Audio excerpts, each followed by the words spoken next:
công tắc còi.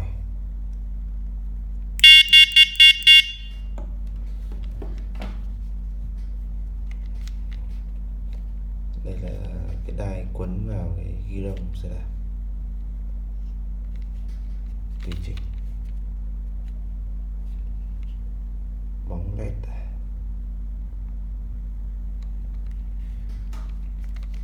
Đây công tắc bật, nút bằng silicone, rất sáng.